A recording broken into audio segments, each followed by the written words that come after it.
tema saúde e doença na visão espírita, certo? A gente já pensou sobre isso, já conversou sobre isso muitas vezes aqui, mas a gente tentei assim fazer uma pequena revisão. O material que você enviou, perfeito, aquela apresentação ajudou muito, para poder a gente, de uma forma didática, tentar entender melhor o que acontece. Então, o primeiro passo é definirmos, e já começa aí a dificuldade, o que vem a ser saúde. O que é saúde? A nossa concepção de saúde, existem várias. A definição adotada pela Organização Mundial de Saúde, que aliás é uma definição antiga, existem várias críticas em relação a ela, como a gente vai ver, é essa: é o completo estado de bem-estar físico, mental e social do indivíduo. Então, não é a simples ausência de doenças, mas é um estado de completo bem-estar físico, mental e espiritual e social. Então, de forma que o indivíduo ele é visto nesse próprio conceito da OMS, da Organização Mundial de Saúde, não como um simples corpo físico, mas é levado em consideração, e não é uma definição espírita nem espiritualista, o componente mental e o componente social, na constituição, na definição do que vem a ser saúde para esse indivíduo, para nós. A doutrina espírita, ela nos traz um novo campo, um novo composto, um novo componente para essa definição, que é o componente espiritual.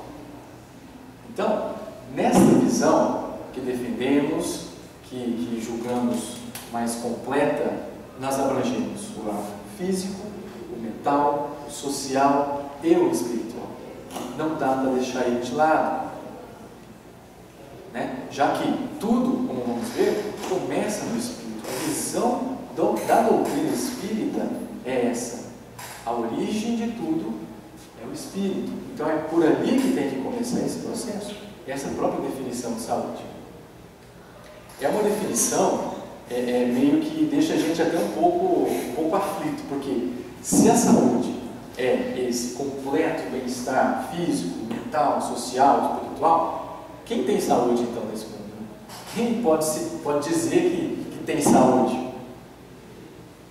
Se falha um aspecto, se o indivíduo tem uma estrutura física perfeita, sem nenhum problema, uma mente equilibrada, mas tem algum desajuste social, ele já não pode ser considerado saudável? Será?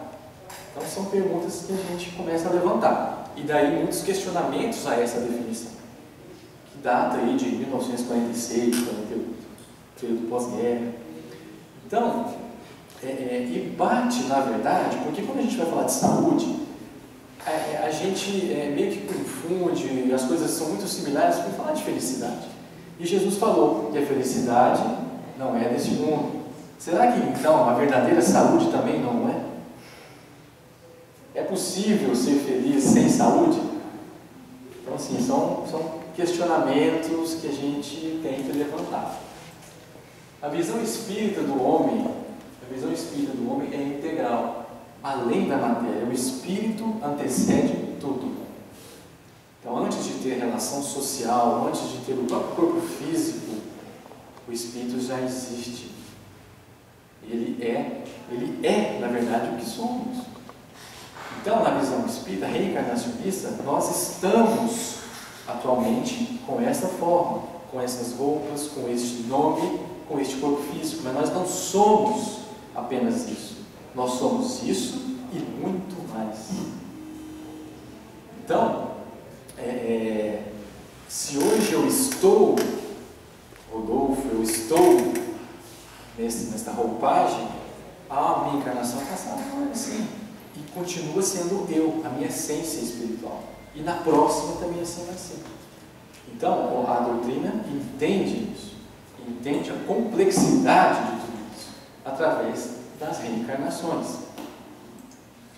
Então, a saúde ela vai existir quando houver harmonia entre essas partes. Só que na visão espírita, a gente vê as coisas de uma forma um pouco mais abrangente. e começa a entrar em alguns aspectos dos quais a gente vai abordar aqui nos nossos raciocínios. Então, temos ali o corpo, o espírito, que antecede tudo, é a essência, é eterna.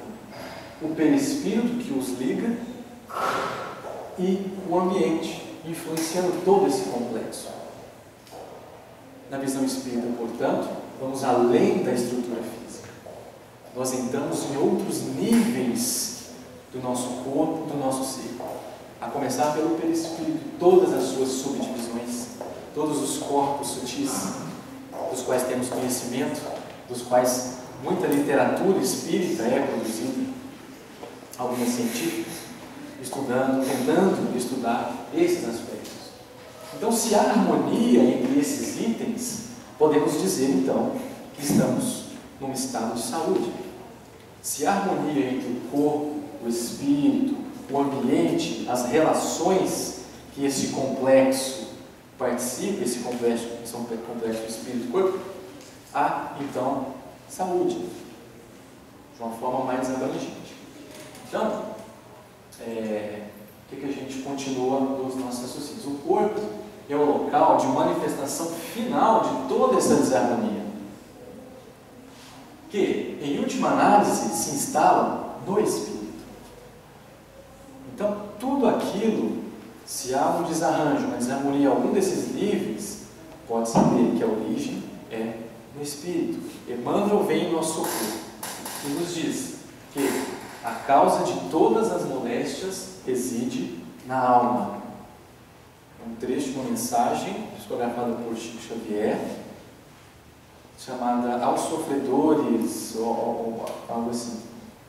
Então, ele é bem claro, não é a causa da maioria das moléstias, não, é todos.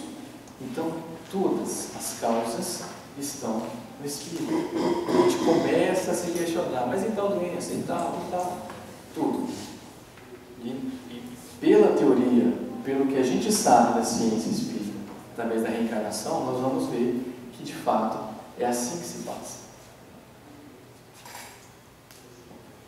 Então, o corpo, na verdade, ele vai manifestar, né, alterações que surgiram muito antes, que estão impregnadas, que estão desarmonizadas na essência que é o espírito. A doença, como a conhecemos e classificamos e estudamos e dividimos em várias especialidades, a medicina, especialmente ocidental, ela na verdade significa um conjunto de sintomas cuja origem é uma desarmonia existente, em última análise, no espírito. Então, quando tratamos de determinada doença, de determinada patologia na visão espírita, corremos o risco de nos limitarmos apenas aos sintomas, aquilo que é visível, aquilo que está se manifestando de uma alteração que, na verdade, é muito mais profunda, vem da essência do próprio ser. E dali, através da persistência, do erro, da fuga, abrange os corpos sutis, perispírito, atinge o corpo físico, manifesta-se as doenças como as conhecemos. E corremos o risco, então, de, tratando esses sintomas, essas doenças, quando julgarmos que estamos curando-as, na verdade estamos silenciando os sintomas de algo que precisa ser trabalhado e que está lá no interior e que por muitas vezes fica esquecido. Kardec: o homem é um espírito encarnado em um corpo material. O espírito é o corpo semimaterial que une o espírito ao corpo material. Então, quando a gente começa a tentar estudar, a entender melhor o perispírito e a sua estrutura, a sua função, nós passamos a entender muitos outros aspectos desta relação saúde-doença. O perispírito, ele é pré-existente e sobrevivente à morte do corpo material. Já sabemos disso. Ele pré-existe, ele não depende do corpo para existir. é moldável, especialmente por energia, por atitudes, por pensamento, por práticas. Ele se molda de forma positiva ou de forma negativa. Se harmoniza, se desarmoniza. É uma estrutura dinâmica, energética do nosso ser. Transmite a vontade do espírito para o corpo físico. E as impressões do corpo físico para o espírito. Então ele é o canal. São densidades extremamente diferentes, muito opostas.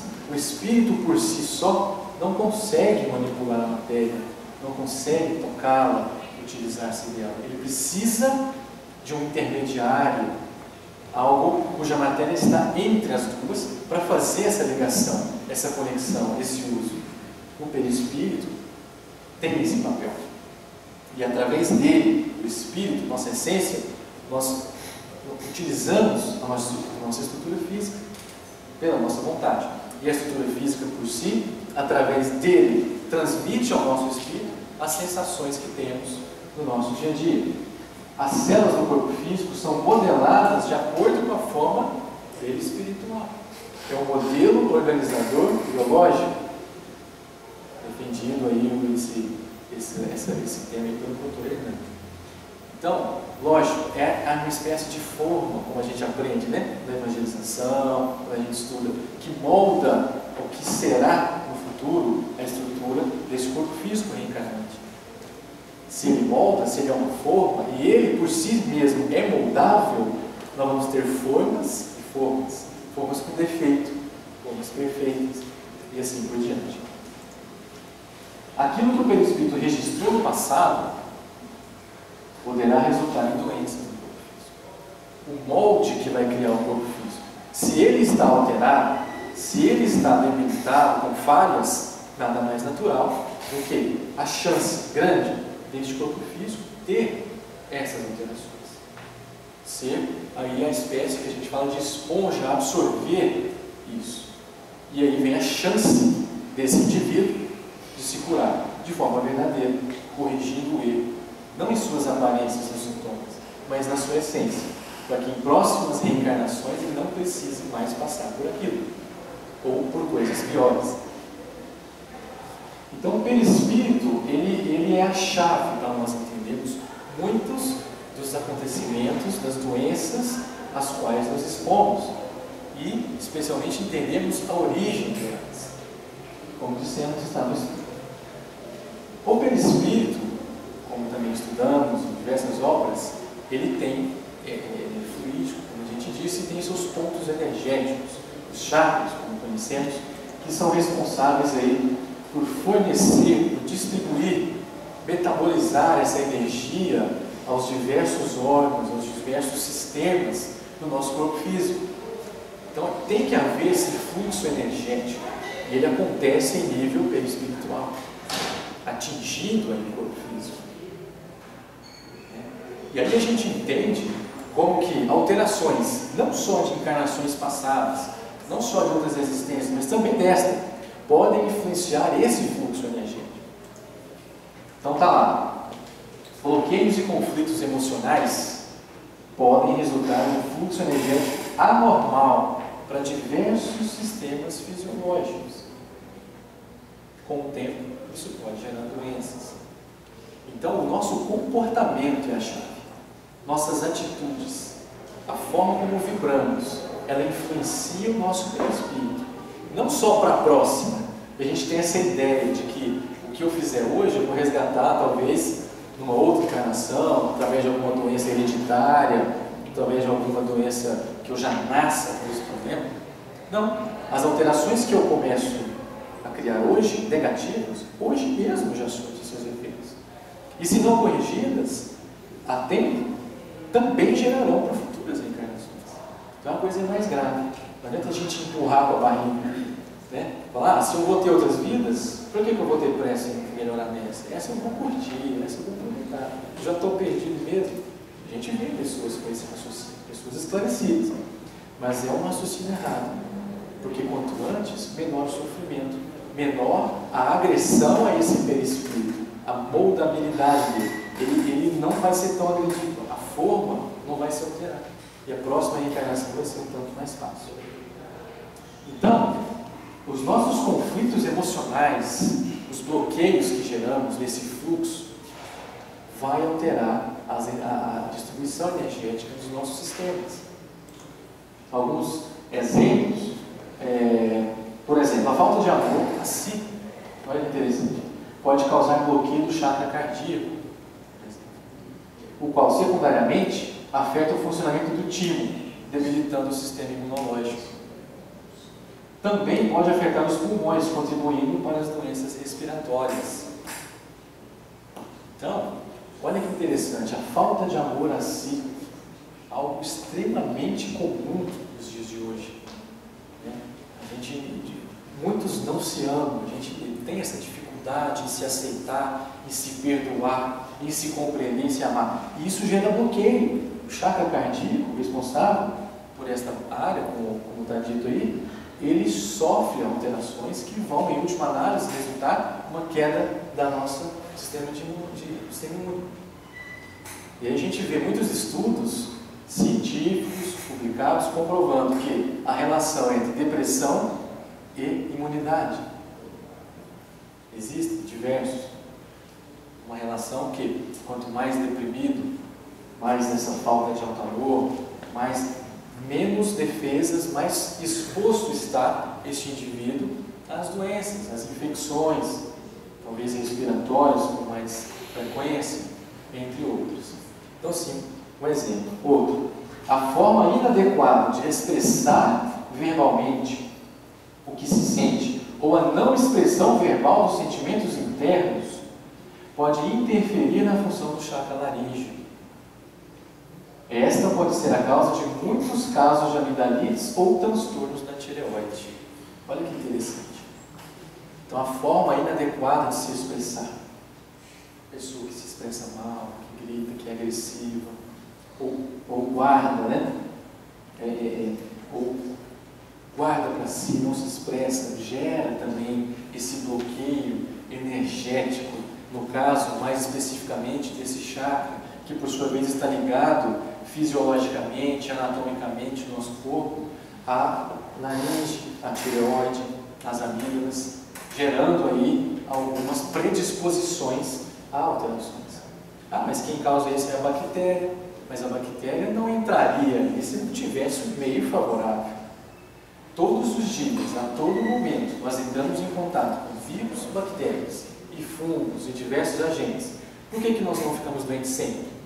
Se fosse a simples entrada da bactéria, todo mundo viveria com febre, amidalite, etc. Por mais que a gente tome cuidado, a gente se expõe. É mão, é porta, é boca, é olho. Por que uns desenvolvem e outros não? Porque o sistema imune, ele é capaz de combater isso. E o sistema imune, como vimos, depende, em última análise, como vimos, do alto amor.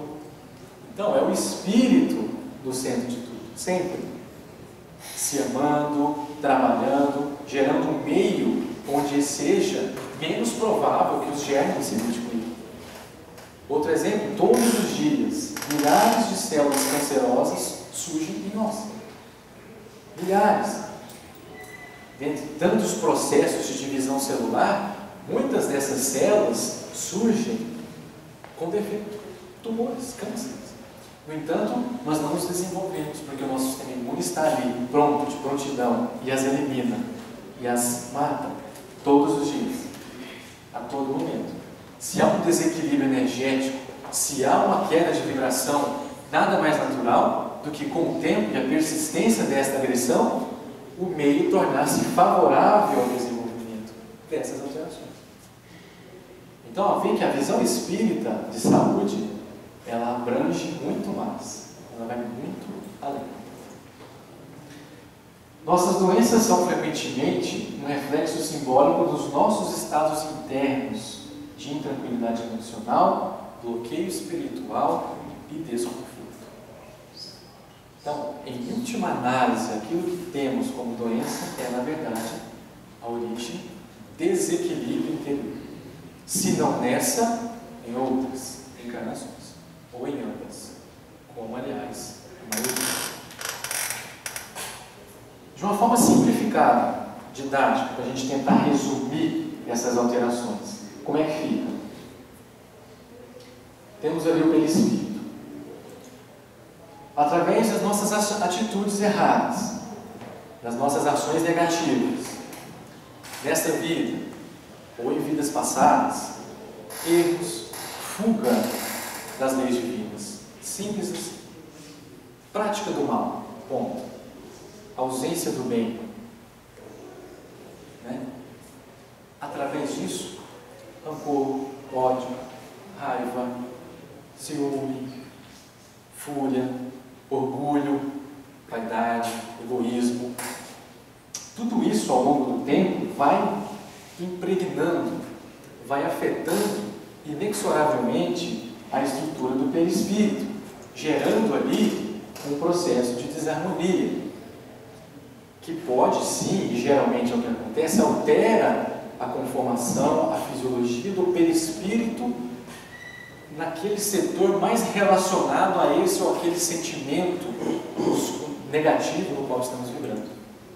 Isso vai proporcionar em nosso ser como um todo uma tendência, uma predisposição que, em interação com o meio ambiente, de acordo com o nosso merecimento, com a nossa atitude e com a nossa reforma íntima, de acordo com tudo isso, pode resultar em sintomas, que são as doenças as quais conhecemos.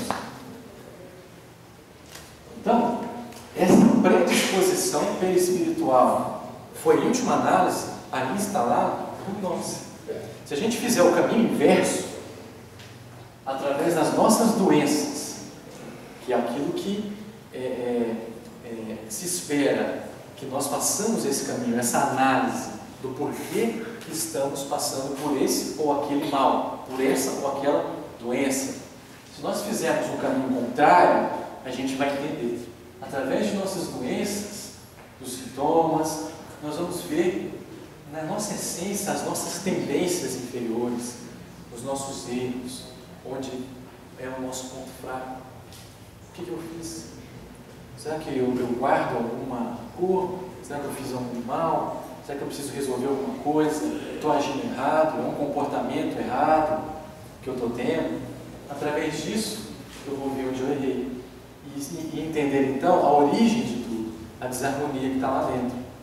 Então, eu não preciso me limitar a ficar por aqui, a tratar com sintomáticos aquilo que está acontecendo. O ideal é irmos a fundo no nosso ser, até lá, até a origem das nossas desarmonias, se nessa ou em outras vidas. E aí sim nós vamos entender o que precisamos fazer para, de fato, alcançarmos a cura. Quando se fala em cura, não podemos nos limitarmos a curar o corpo físico. Muitas vezes nós alcançamos essa graça por merecimento, por reforma íntima talvez, mas por merecimento, algum tratamento, uma cirurgia, você tira um tumor, você resolve, faz uma rádio, você toma um antibiótico, você mata a bactéria, você atingiu a cura. Será? Para você falar que atingiu a cura, você tem que definir o que você entende de saúde primeiro. Se o que você entende de saúde é pura e simplesmente a alteração do corpo físico, a harmonia do corpo físico, você atingiu a cura. Se você é uma pessoa com uma visão um pouco maior, um pouco mais ampliada, espiritualista, você vai ver que você não é só um corpo físico. Existem outras estruturas. O corpo físico pode ter sido curado. E essas outras estruturas? Como curá-las? Se não, através de métodos que não são físicos, reforma íntima, autoconhecimento. No entanto, a gente se satisfaz com a simples cura do corpo, muitas vezes. É muito mais fácil, é muito mais rápido. Né? Então, as doenças, meus amigos, são, na verdade, a ponta de um iceberg. Esse iceberg que é o ser humano, a nossa constituição, que vai muito além do corpo físico. Aquilo que nós vemos nos consultórios, nos pronto-socorros, no nosso dia a dia, é a pontinha do iceberg. O indivíduo que chega com uma queixa, com um sintoma, com uma dor, com um sintoma qualquer, ele na verdade precisa ser lógico de ser indicado naquele sentido. Mas além daquilo, por trás daquilo, tem coisas que a gente nem imagina. Se fôssemos escutar aí a essência de cada um, a origem, aqui, a história de vida, analisar o passado dessa vida e outras, de horas e horas, nem assim talvez conseguiríamos entender de tão profundo que é as coisas.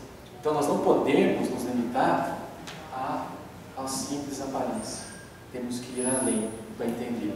Quantos indivíduos a gente vê que você fala, nossa, o indivíduo está tão feliz, está tão bem, deve ser saudável. No entanto, aquela pessoa pode carregar uma doença grave, mas ela consegue de alguma forma se reharmonizar e ficar bem. Então a gente julga. E o contrário também. Às vezes aquele que a gente acha que está caído, está descaído, está bem. Né? Então assim, a gente se limita muito à questão das aparências. Isso a gente tem que ter cuidado. A continuidade daquela mensagem do Emmanuel, ele diz: as criaturas humanas, vivendo apenas entre efeitos, que são coisas transitórias e efêmeras da existência planetária, não vão às fontes de origem escrutar a causa das dores que as afligem. Então, ele fala exatamente isso que a gente está comentando.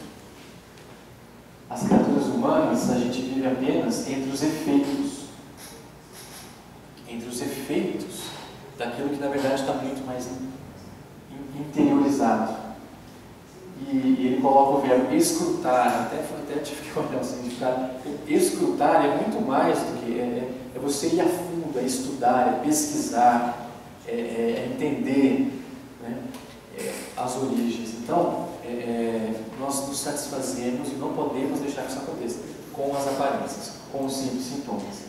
Então, quais são as opções terapêuticas que temos diante de tudo isso? Diante dessa visão espiritualista, reencarnacionista, de saúde, de doença. A principal delas, lógico, né, é a prevenção. Então, melhor prevenir do que remediar. Né? Isso é óbvio.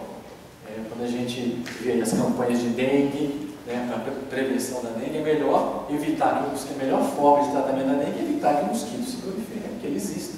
Então é você evitar uma parada. Mesma coisa. A melhor forma de evitar tudo isso é o quê? Ter um comportamento adequado.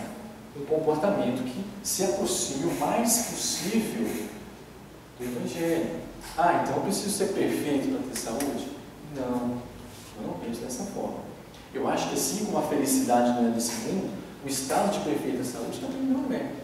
Mas assim como existe uma felicidade relativa para nós e que temos que buscá-la neste mundo, é o que os Espíritos nos consolam, também há uma saúde relativa à nossa disposição nesse mundo, com a qual podemos sim sermos felizes diante de nossos problemas, de nossas dificuldades.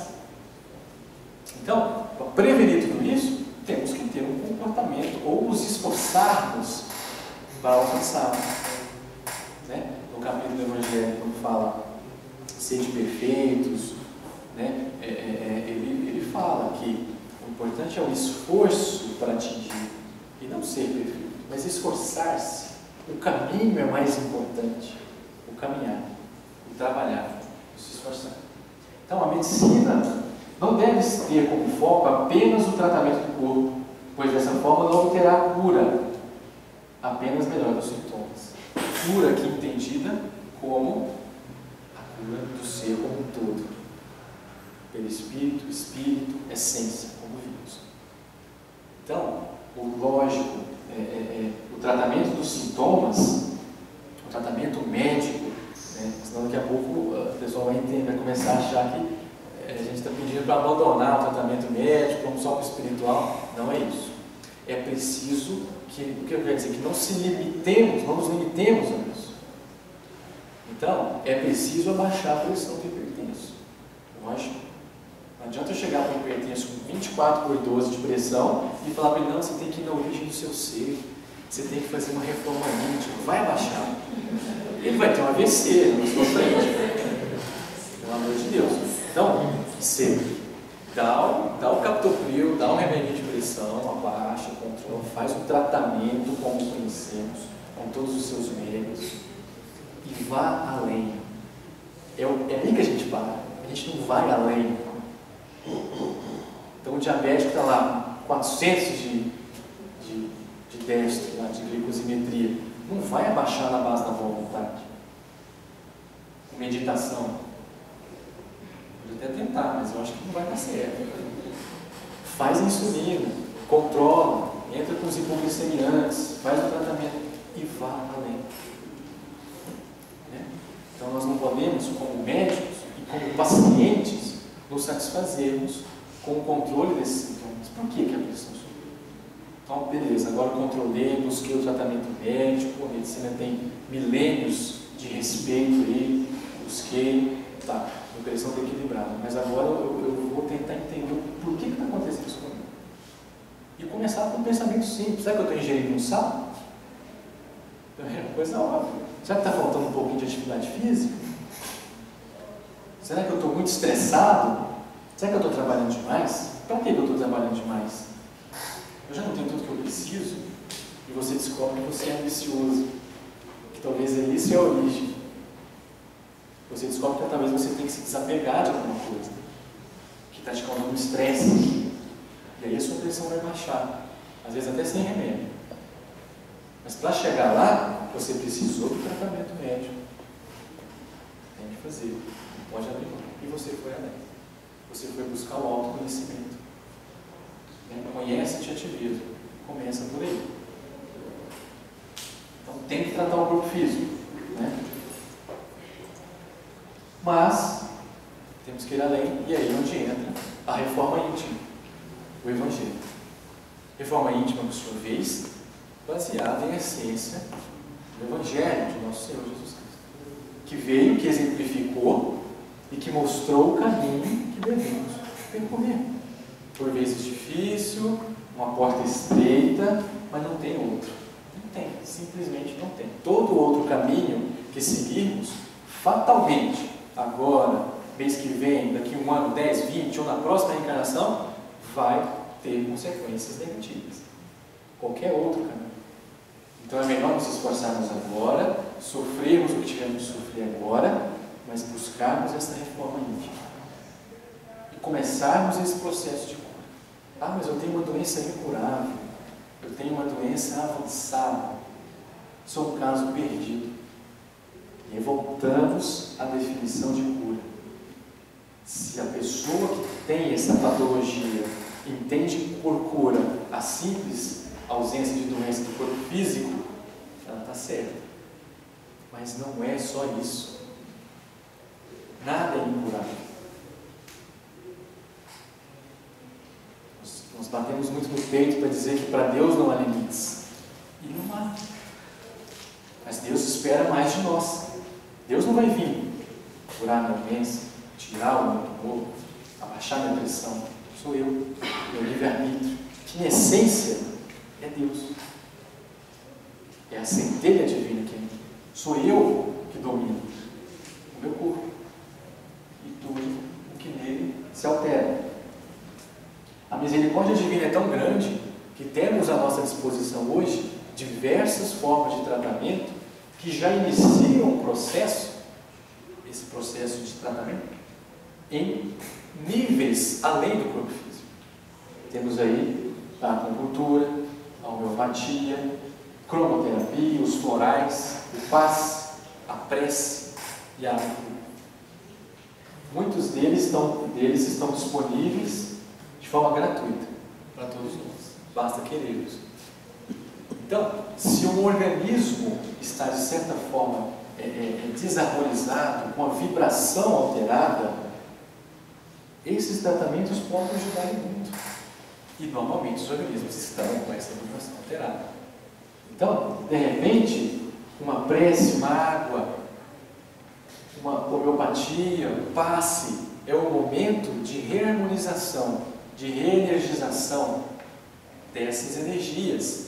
Momento que talvez o espírito possa clarear a sua visão, aliviar as suas dores e ter tempo para respirar, para buscar a reforma íntima, que aí sim é o tratamento definitivo.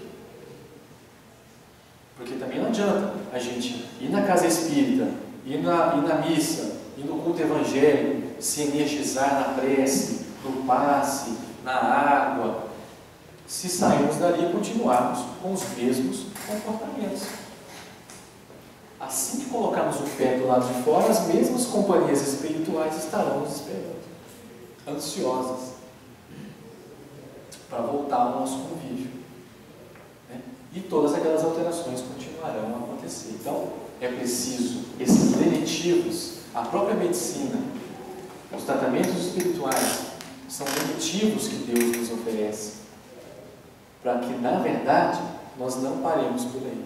Nós ganhamos tempo, força para irmos ali, para encontrarmos com Ele.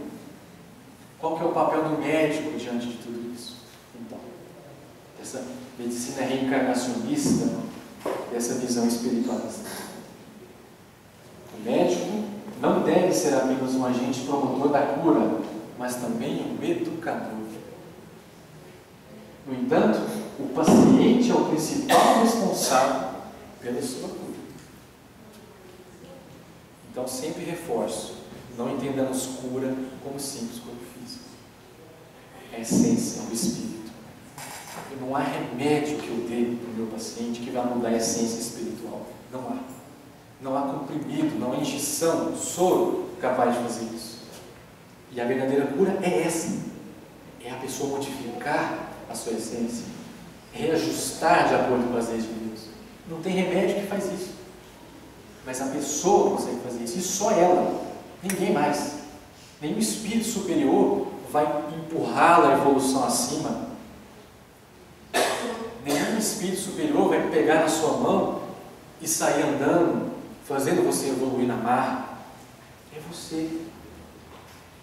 Então, o médico, na verdade, ele trata as doenças, trata os sintomas, mas ele tem que, pelo menos, na minha opinião, questionar o paciente, gerar um raciocínio.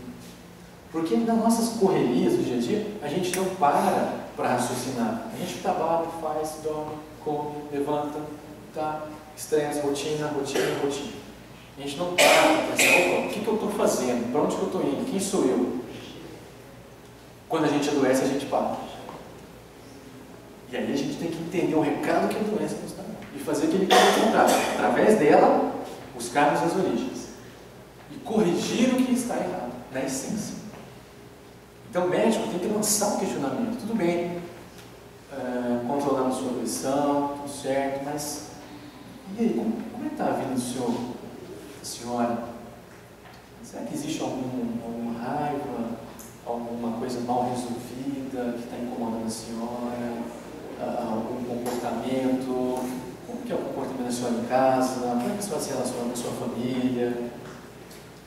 Lançar sementes. Né? O maior médico que conhecemos até hoje, ele não usou remédio como nós usamos. Ele era em essência um educador, que era o Cristo.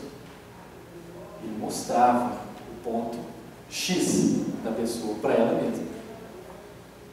Lógico, com o seu impulso, ele fazia os seus milagres, mas de nada adiantava curar, melhorar a estrutura física se a essência não se modificasse. E ele é capaz disso. O Espiritismo auxilia no tratamento da consciência humana e apresentando novos valores, educando, portanto, o espírito, a essência. Então essa é, de fato, a visão espírita de saúde e de doença. E aquilo que temos que fazer para evitar essa doença, buscando uma cura, entendendo essa cura com algo muito mais profundo do que o simples controle dos sintomas do nosso corpo físico. Tratemos de nossas doenças, busquemos as nossas curas do nosso corpo físico, mas não nos limitemos a isso, nem em nós, nem em nosso semelhante. Vamos buscar as origens, vamos pensar, vamos mergulhar no fundo de nós mesmos e encontrar as respostas. É isso que eu tinha para trazer para vocês, meus filhos.